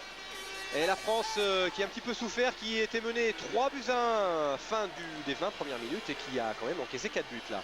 Lors de ce deuxième tir pour l'instant, deuxième tir qui n'est pas tout à fait terminé, on vous le disait, il y a à peu près 4 minutes à jouer. Attention aux Russes maintenant, nouvelle attaque, très dangereuse, ça va extrêmement vite avec un lancer lointain ici, bien repoussé par Henry, mais le puck qui est toujours rouge. Regardez, ils prennent leur temps. Il faut dire qu'ils sont en supériorité numérique, donc c'est plus facile. Il reste 5 secondes à tenir encore. Voilà, Henry qui va dégager. Il utilise la balustrade et fin de la pénalité. Les Français sont de nouveau à 5 sur la glace. Mais attention parce que les Russes, c'est bien, ils sont toujours présents. Meunier. Et c'est récupéré cette fois par Kravchuk. Ils ont une vitesse de patinage. Regardez, ils font la différence. On a donné derrière, nouveau lancé, détourné, qui frappe le plexiglas. Qui est-ce qui va récupérer ce palais? On a relancé ça. Afinogenov l'a touché. Mais c'est les Français qui l'ont récupéré avec Barin. Et puis cette fois avec Karl De Wolf. Karl De Wolf dans la zone de neutre face à Prokopiev. Voilà un petit accrochage au milieu de la zone, donc pendant la sortie de zone. Donc le défenseur français Bachet qui essaie de bloquer Prokopiev avec sa crosse entre les patins. C'est pas permis, mais Prokopiev là il s'est vengé tout de suite. Mais l'arbitre, elle a vu les deux fautes. Oui, il a vu les deux là. Exact, donc voilà, un petit tour à 4 contre 4. C'est toujours assez impressionnant, surtout avec les joueurs comme Suchinski sur la glace, il y a un danger en permanence. À 4 contre 4, il y a encore plus de place pour lui. Ouais, et donc plus de place pour patiner et aller vite.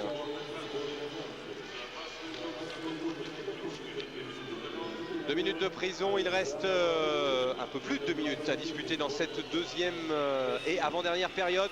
4 contre 4, 7 buts à 1 pour la Russie. L'Henri qui dégage ici, attention, parce qu'il y a beaucoup de monde récupéré par Suchinski. Le numéro 8, Suchinski toujours avec le palais. Attention à ce diable de patineur qui a déjà marqué 3 buts. Et Suchinski pour une fois bien pris en défense. Ils sont venus à deux avec Zwickel. Zwickel qui a trouvé là-bas Rosenthal. Maurice Rosenthal, non François justement, son frère. Attention, lancé bien capté et le rebond. Nouveau lancé. Et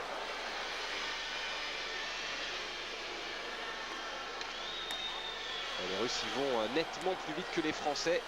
En ce moment, c'est ça qui fait la différence. Denis Pérez, Suchinski. Ouais, Suchinski, oh là là là, ça, il va y avoir de la pénalité dans l'air rapidement. alors que Larry me fait signe, non, non, il a plongé. Bah, les arbitres sont de votre avis, hein, Larry. Donc il a raison. Donc il a raison.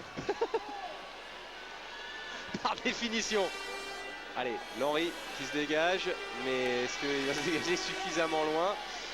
Le palais qui est toujours dans la zone des Français. Les Français qui sont sous la pression des Russes, qui ont bien du mal à sortir.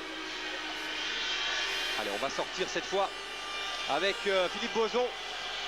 Et lancé ici, mais un lancé qui a été détourné au départ par le défenseur Galanov. Voilà un sifflet, donc les joueurs français devant la zone, dans la zone du gardien russe. Il faut voir comme mise en jeu dans la zone. Il n'a pas le droit de patiner dans cette petite place bleue, donc on appelle ça la crease en anglais. Donc c'est la zone de gardien devant lui. Sa zone réservée, son espace vital. Et l'espace vital côté français, ben, il a été menacé à plusieurs reprises. Les Français, on le rappelle, qui sont menés de 6 buts. Le score, Russie 7, France 1. Il reste moins d'une minute à discuter dans ce deuxième tiers-temps. Les Français qui ont souffert hein, de cette deuxième période pour l'instant.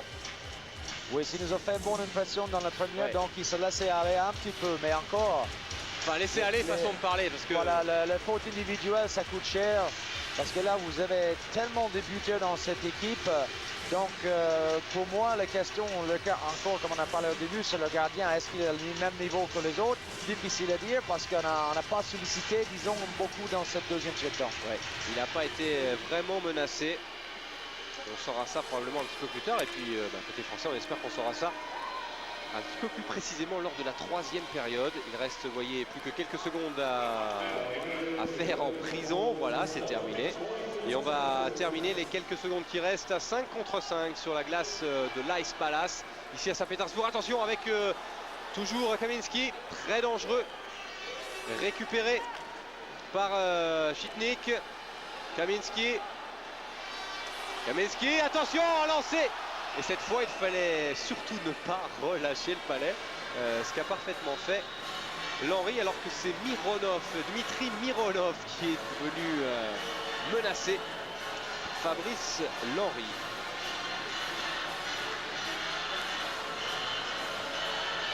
Est-ce qu'on va revoir cette action en rôti? Voilà.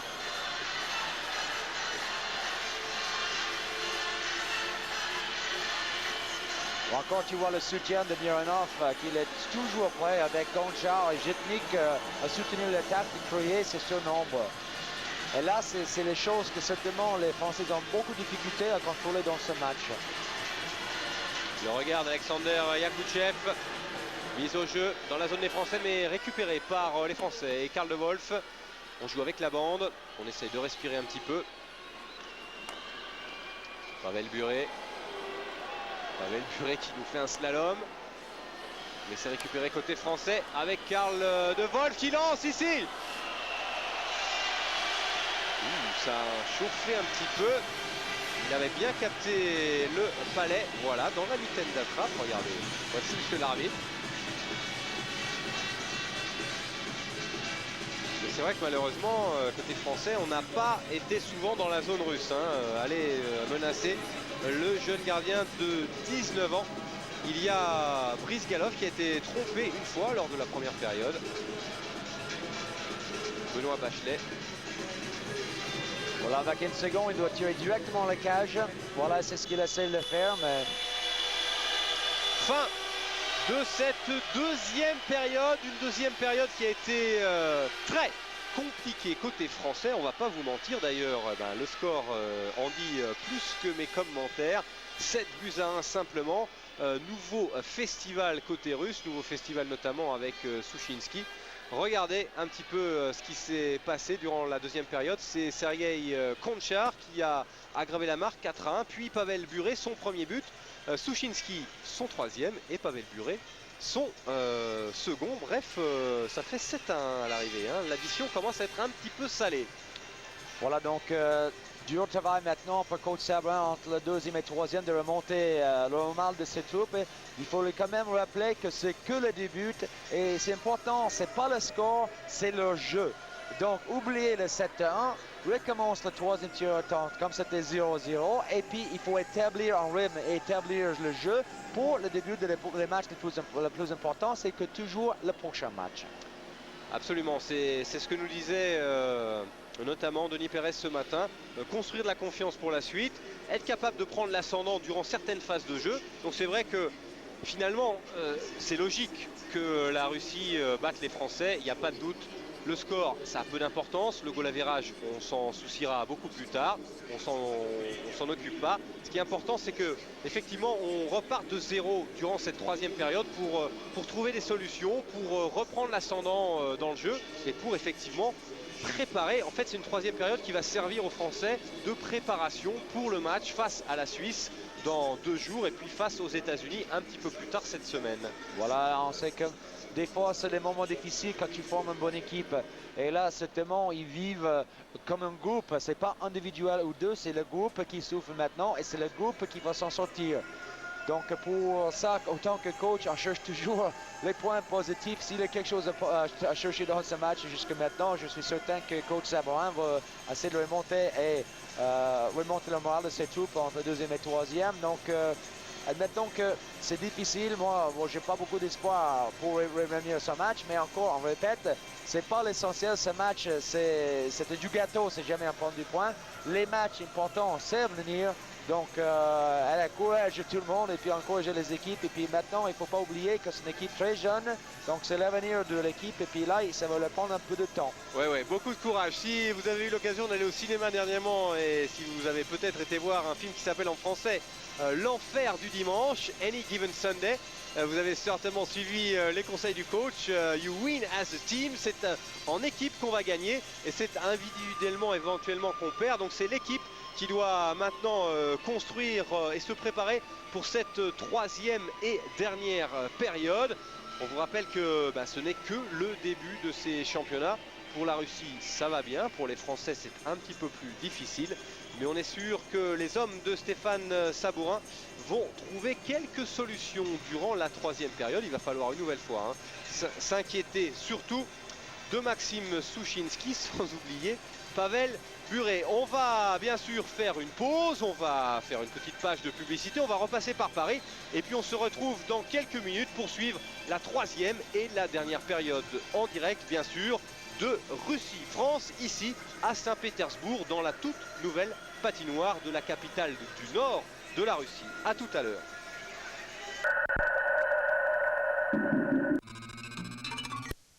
moment, sur l'autre patinoire à Jubileeni, la Norvège rencontre le tenant du titre, la République tchèque. Ouais, bon débat pour le Tchèque jusque maintenant. Il mène 3-0 devant l'équipe de Leif Bork, le coach de l'équipe de Norvège. La Norvège, 3-0. Mais c'est pas fini. Non, c'est pas fini. Et dans ce même groupe, je vous rappelle que le Canada s'est imposé 6-0 alors que la troisième période débute sous vos yeux et que dans le groupe de la France, eh bien, les États-Unis et la Suisse ont fait match nul, 3 buts partout.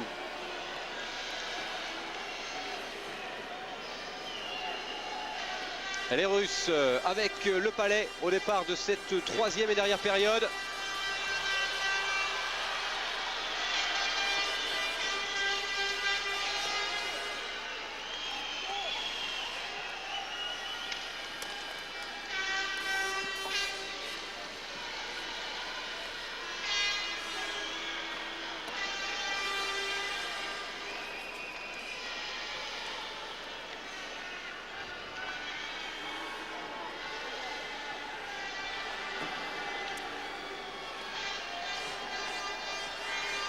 Quelqu'un qui m'a volé ma feuille de l'équipe de France durant la mi-temps. Ah, la voilà. Enfin, c'est celle de Larry. Heureusement qu'il est là. Alors, Chitnik a donné. Les Français qui vont pouvoir respirer, mais le Palais, lui, est toujours bien russe. On n'a pas changé de gardien. Côté russe, c'est toujours il y a Brizgalov qui n'a pas eu trop de travail, mais qui a quand même encaissé un but. Les Russes ici, proche de l'enclave. Et le Palais, enfin récupéré par les Français. Les Français qui vont pouvoir se dégager et se retrouver dans la zone avec Brillant ici, qui cherche Rosenthal.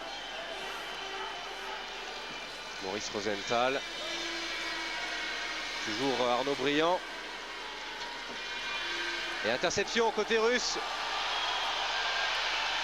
Il a pris des risques. Le gardien français, il est sorti très loin de sa zone. Mais pour l'instant, ça paye. Mais c'est vrai qu'il fallait faire ça, parce qu'il y avait vraiment personne. Attention. La pression encore devant la cage du gardien tricolore. Un nouveau lancé, mais ça passe nettement à côté. Récupéré maintenant par Afinogenov. Attention avec celui-là, il a déjà marqué un but. Ah, voilà. Ouais. Là, on risque de voir voilà, la simulation de faute de la part de Afinogenov. Il était bien accroché par De Wolf, mais ça c'est la première fois à ce niveau que j'ai vu ça. C'est dans le règlement, mais c'est rarement vu. Ouais, c'est rarement appliqué. Voilà, exact. Parce que là, voilà, retenir pour De Wolf, et l'autre, c'est méconduite parce qu'il est plongé un petit peu, et même beaucoup. Donc là, que tu vois les sauts en air, les patins. On regarde le geste ici. De Wolf qui le coche, donc là, c'est indisputable. Donc il le coche et regarde tout à coup, hop, il perd l'équilibre et il tombe. En fait, c'est Afinogenov qui me semble qu'il ressemble beaucoup à Valérie Bure, donc c'est difficile pendant les entraînements parce qu'ils n'ont pas de numéros sur les maillots. Donc quand je l'ai vu, il me semblait c'était lui, mais en fait c'est Afinogenov. Donc il faut citer que c'est un des jeunes vedettes russes qui monte. Afinogenov qui n'a qu'à 20 ans. Il joue à Dynamo Moscou, comme pas mal de joueurs d'ailleurs dans cette équipe là aussi. Et curieusement, c'est qu'il n'y a pas un seul joueur de la championne suisse, Magnitogorsk, qui joue dans cette équipe. Oui, c'est assez étonnant. En fait, c'est une équipe qui est surtout constituée de joueurs de la Ligue nationale, de la NHL, et puis de joueurs du Dynamo Moscou. Mais c'est une mayonnaise qui est en train de prendre, avec Denis Pérez ici à la lutte. Mais le Palais est toujours russe, avec Karitonov notamment. Les Français qui vont pouvoir se dégager avec Pierre Allard. Pierre Allard dans la bande, c'est lui toujours qui a le Palais. On va essayer de donner derrière, toujours Pierre Allard, aidé par Jean-Christophe Philippin. Voilà, bien neutralisé dans la mitaine d'attrape. Et puis on va pouvoir reprendre le jeu tranquillement.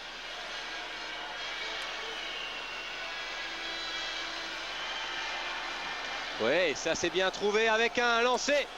Ah, dommage. C'est François Rosenthal qui avait tenté sa chance ici. Ouais, il a un petit peu secoué là Benoît Bachelet. On va changer les lignes. Oh, jolie mise en échec. Attention. Alexei Koudasov. Il n'a pas pu aller dans la zone des Français. Les Russes toujours avec Chitnik. Chitnik qui a donné à Koudasov. Koudasov qui s'infiltre ici le long de la balustrade. Il n'a pas réussi à donner son palais, heureusement, et c'est les Français qui l'ont récupéré. Les Français qui abordent plutôt bien cette troisième période, déjà à 4 minutes du disputé.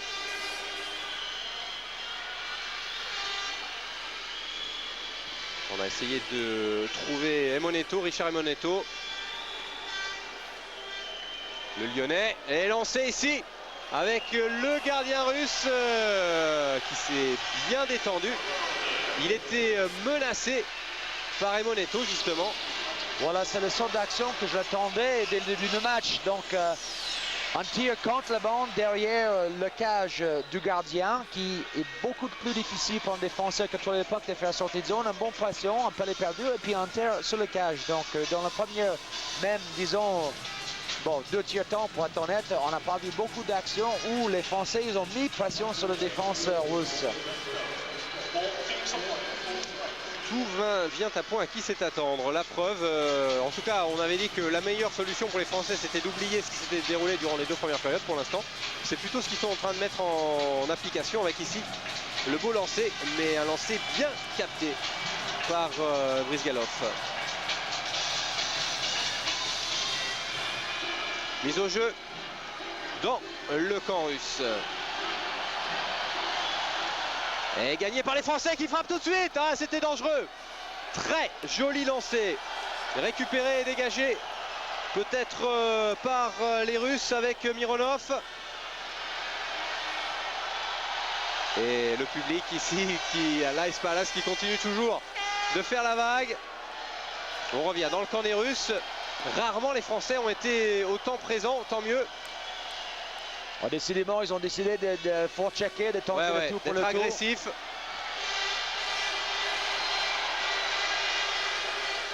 Attention à Kamensky quand même. Récupéré toujours par Kamensky justement. Valérie Kamensky. On va changer les lignes.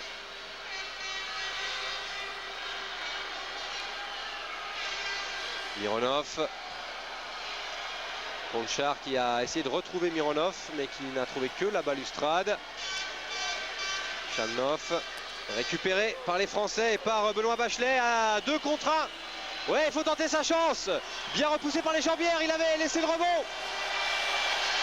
Ouais, belle action côté français encore.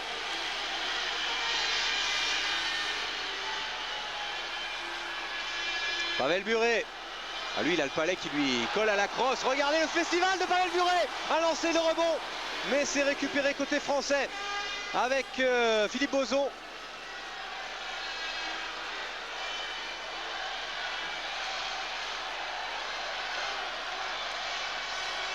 On a cherché Maurice Rosenthal dans les balustrades à la lutte qui a réussi à ressortir le palais mais qui est récupéré tout de suite par Oleg Petrov.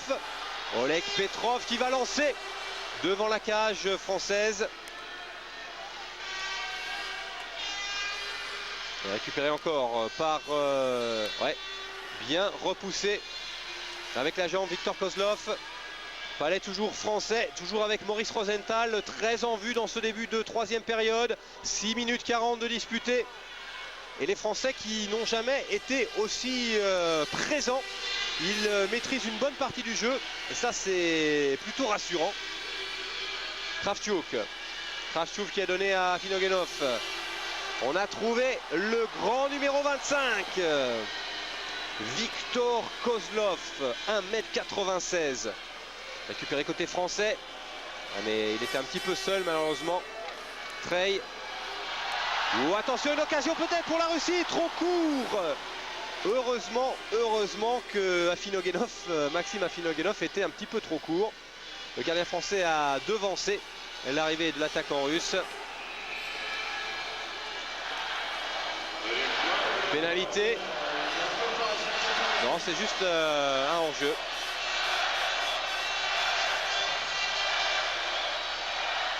Markov. Andrei Markov.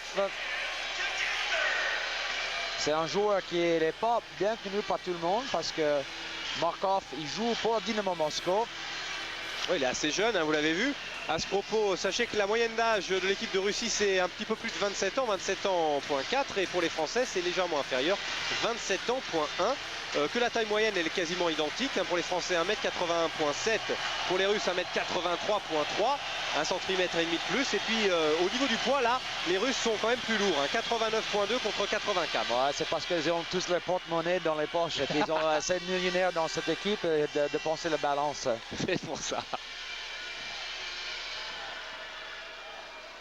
En tout cas, les Français qui pèsent là dans ce début de troisième tiers-temps. C'est une bonne nouvelle. Avec Pierre Allard là-bas. Et surtout Baptiste Amar. Lancé.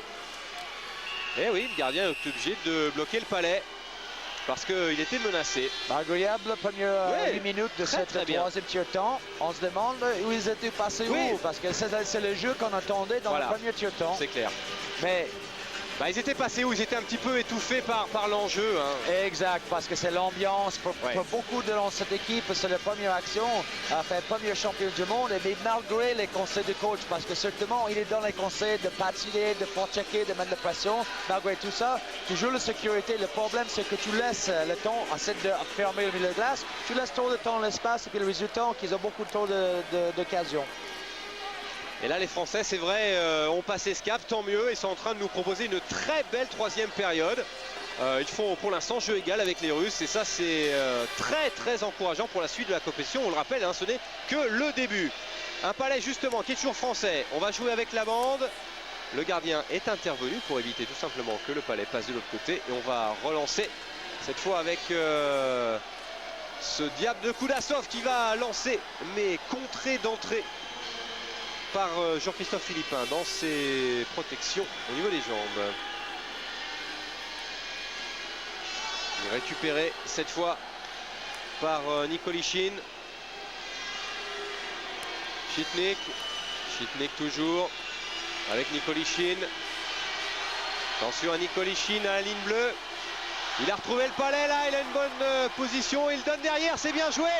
On s'est couché côté français. Ça aussi c'était utile. Et là, une possibilité en un contre un. Allez, lancé. Oh, c'est passé trop malheureusement. Joli lancé de Maurice Rosenthal.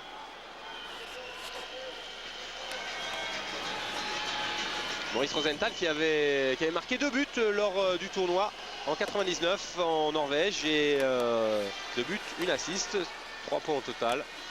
Pour Maurice Rosenthal qui, je vous le rappelle, a été élu meilleur joueur de la Ligue Élite en France à la fin de la saison régulière. À la fin d'ailleurs de la saison tout court. Championnat de France qui devrait changer de formule l'hiver prochain avec 8 formations. Attention, ils vont vite et c'est pour ça qu'on est sorti du côté français. Fabrice Lenry qui a devancé l'arrivée de l'attaquant russe. Attention, une nouvelle fois avec Valérie Kamensky.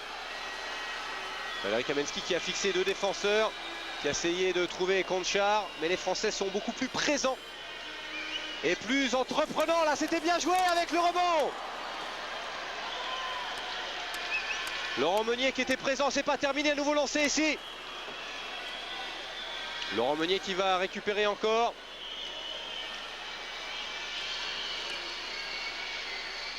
Oui, c'est bien fait ça, il faut lancer. Oui. Ouais, c'est bien essayé, manque de réussite, c'est Yorick Trail qui a fait un travail considérable dans l'enclave. Attention au contre russe cette fois avec Pavel Bure, bien neutralisé dans la bande par Grégory Dubois, ça chauffe. Ouh, écoutez le public ici à Saint-Pétersbourg qui manifeste sa réprobation parce que Pavel Bure a bien été neutralisé. Donc ça crie très très fort. Superbe action de la part de le jeune Yorick Trail. Ça me rappelle de son père dans le temps, Philippe Trail, qui était un grand joueur, qui était lui le meilleur joueur français, un ancien coéquipier. Et vous avez une anecdote, c'est qu'il est né, Yorick, son fils est né quasiment quand vous êtes arrivé en Europe. Exact, je pense que Yorick, il est né en 80, il était né plus ou moins 3 semaines avant de mon arrivée. Ben, on en profite pour saluer son papa. Voilà, donc Philippe, un grand joueur, un bon coéquipier. Et ce sont les premiers championnats de France, les premiers championnats du monde de son fils. Donc certainement, il doit être bien fier de son fils. Et c'est comme de but, parce que là, après tout ce que j'ai entendu sur lui, il a certainement un bon avenir devant lui. Donc déjà, il était drafté par les Blackhawks de Chicago, Ligue nationale, il y a quelques années. Et on revoit la faute, on a revu la faute au ralenti de Pavel Bure. Pavel Bure qui est en prison pour 2 minutes et les Français qui sont en supériorité numérique. C'est simplement la deuxième fois lors de cette rencontre qu'ils se retrouvent dans cette situation. Et ben on espère tout simplement qu'ils vont en profiter pour réduire un petit peu l'écart. Attention, attention, ah ouais là ça va être 2 minutes. Mais finalement, j'ai envie de dire c'est 2 bonnes minutes. Ah oui, fallait faire ça. Il ne faut pas laisser les 14 s'échapper toute seule. Ah mais là, ça s'exagère. Donc Philippe Ozon qui s'énerve un petit peu, qu'il a pris 2 minutes supplémentaires. Ah, c'est dommage. Pour un geste antisportif. Donc 2 plus 2, c'est dommage parce que là, on avait tout là, donc à 10 minutes de jeu, on jouait jeu de puissance, mais quand même, on perd le palais, c'est pas arrivé. Donc il est obligé quasiment à coacher Petrov parce que tu ne veux pas laisser un contre. Il prend 2 minutes, mais il n'en prend pas 2 supplémentaires. C'est ça qui est dommage parce que les Français étaient au niveau de la confiance, ils étaient bien dans cette première période. Regardez, il y a, je ne sais pas si vous le voyez, mais on a dépassé la moitié, donc il reste moins de 10 minutes à discuter. Les Français qui ont fait vraiment une très belle première moitié de 3e tiers-temps. Voilà, mais regardons le côté positif, une occasion de pratiquer le jeu à 4 contre 5 de nouveau. Mais bon, en tout cas, pour l'instant, là, ça veut jouer. Mais d'habitude, quand c'est 2 minutes, là, ça veut jouer à 4 contre 4. À 4 contre 4 pendant 1 minute. Là, on voit l'action. Philippe Ozon, il retient Petrov parce que sinon, Petrov, il va tout seul, il va marquer, c'est sûr. Certainement. Ça, c'est les 2 premières minutes. 1 minute 41, à 4 contre 4, et puis pendant 20 secondes, on va voir une petite séance. Ouais. Allez. Il faut que les Français continuent. Ils se sont parfaitement débrouillés durant cette 3e période. Jusqu'à maintenant, il reste 9 minutes à discuter. Et c'est d'ailleurs les Français qui ont le palais. Avec Stéphane Barin. Stéphane Barin de nouveau. Peut-être une position de lancer. Non, il était bien pris au niveau défensif. Et le palais qui est toujours français. Stéphane Barin qui revient à la charge. Bob Ouellet qui s'est bien battu, mais le 44 ici. C'est Alexei Chitnik. Oula, ça chauffe. Hein. Là, il y a de plus en plus de contacts.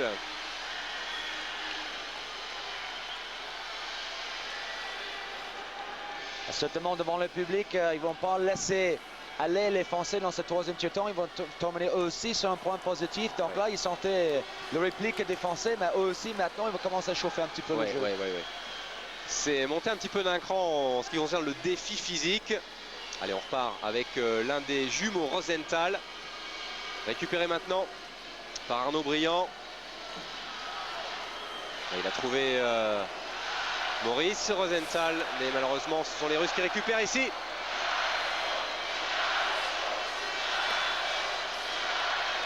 Et on réclame un but ici dans les tribunes. Bah, nous aussi on réclame un but, mais un but côté français. Allez, pourquoi pas, allez, lancez maintenant. Alors, il était bien pris. Maurice Rosenthal, l'un des tout meilleurs attaquants côté tricolore. Le gardien français qui va devancer Andrei Markov. Attention. Cette fois c'est Kavanov. Et c'est la fin de la pénalité pour les Russes. Les Russes qui sont de nouveau 5 sur la glace. Face aux 4 Français bien sûr. Ils sont en train d'installer leur jeu de puissance. Alors on s'est couché là. Attention. Un lancer, mais un lancer plutôt loupé de la part de Karitonov.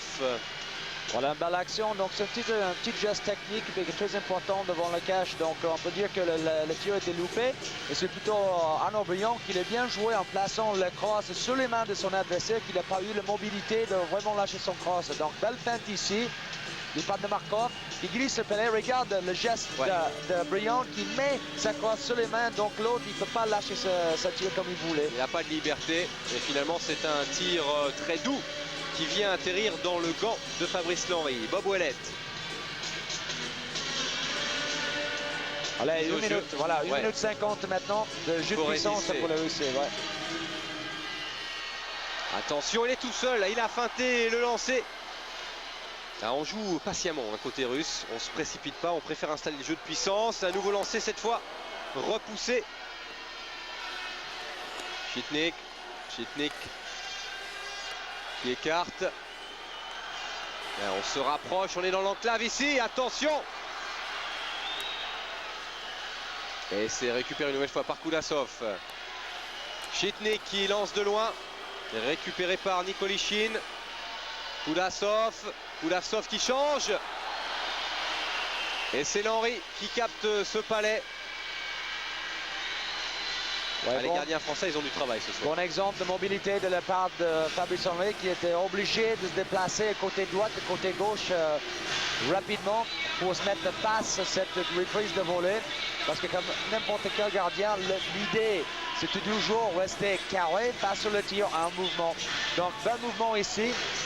Donc premier tir capté par Henry et là sur les bons et puis tout de suite il y a un changement de côté. Donc tu vois la position de Henry un petit peu au profond, donc il doit peut-être un bon demi-mètre un peu plus haut, mais il préfère de jouer la sécurité. Il reste moins de 7 minutes à disputer. Il reste 1 minute encore de prison côté français à Philippe Bozon. Les Français qui sont toujours en infériorité numérique. Les Russes qui ont... Ouais, il y a... Qu'est-ce que vous... Mise en jeu dans la zone, donc un palais touché par un cross haute. Ok. Donc un palais au-dessus des épaules du joueur. Donc maintenant le règlement l'a changé il y a 5-6 ans maintenant. Qu'avant la mise en jeu c'était juste en dehors de la zone. Maintenant ils ont depuis le changement de règlement. Ils touchent un palais avec le dans la cross zone. au-dessus. Exact, ça revient dans la zone défensive russe.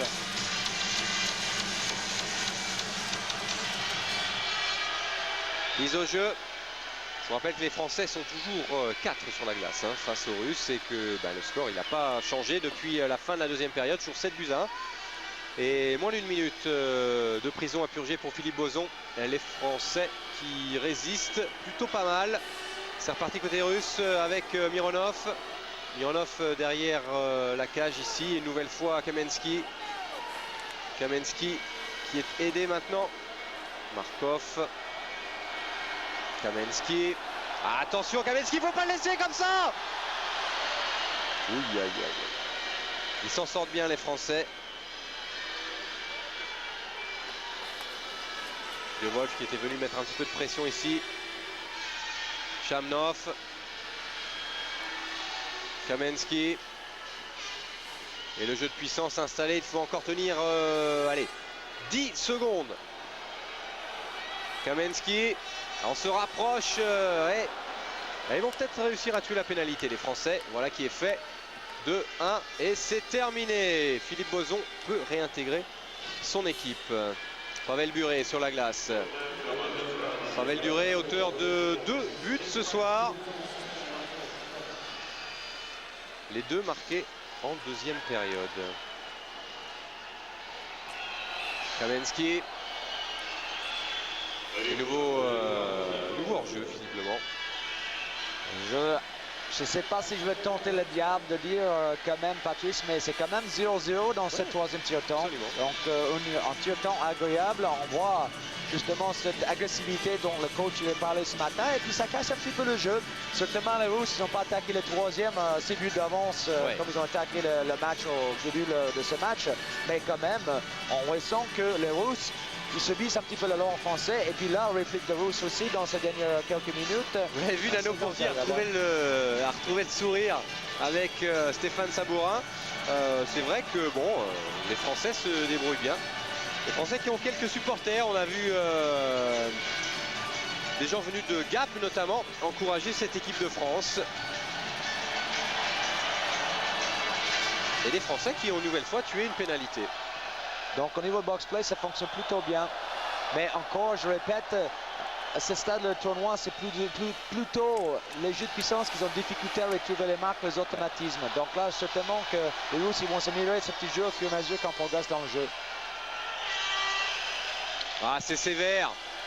C'est sévère là parce que j'ai l'impression que le capitaine de l'équipe de France va prendre 2 minutes. Et ça s'est passé juste devant nous. Ouais.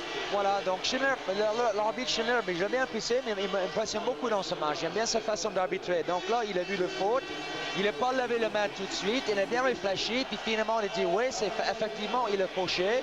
Donc c'est peut-être une seconde trop tard. Mais moi, je suis toujours d'avis qu'un arbitre, il doit compter jusqu'à 3 avant de lever le bras. Parce qu'à partir du moment que tu lèves le bras, c'est fini. Ça, c'est le coach qui parle. Non, mais c'est même c'est comme arbitre. Parce que si tu lèves le bras et tu changes l'idée ou tu dis quand même, il est plongé, il est simulation, tu peux rien faire, tu peux pas couper, tu peux pas monter le bras, il est haut. Tu es obligé de siffler. Par contre, si tu le tondes une seconde pour délibérer, il est fait, il est parfait. Et là, tu lèves, et là, quand tu es décidé. Mais ça, c'est pas une bonne affaire parce que les Français qui venaient juste de sortir d'une pénalité, eh bien, se retrouvent une nouvelle fois en infériorité numérique. 4 contre 5. Là, ils ont le palais, il faut en profiter pour le garder le plus longtemps possible. Et bien sûr, côté russe, on relâche le palais tout de suite pour le laisser vivant avec Petrov. Petrov qui remonte très vite, qui a passé la zone neutre. Petrov, bien aidé par Afinogenov. Kozlov. Petrov, Kozlov, Afinogenov. Jeu de puissance installé. On réclame le palais au niveau de la ligne bleue.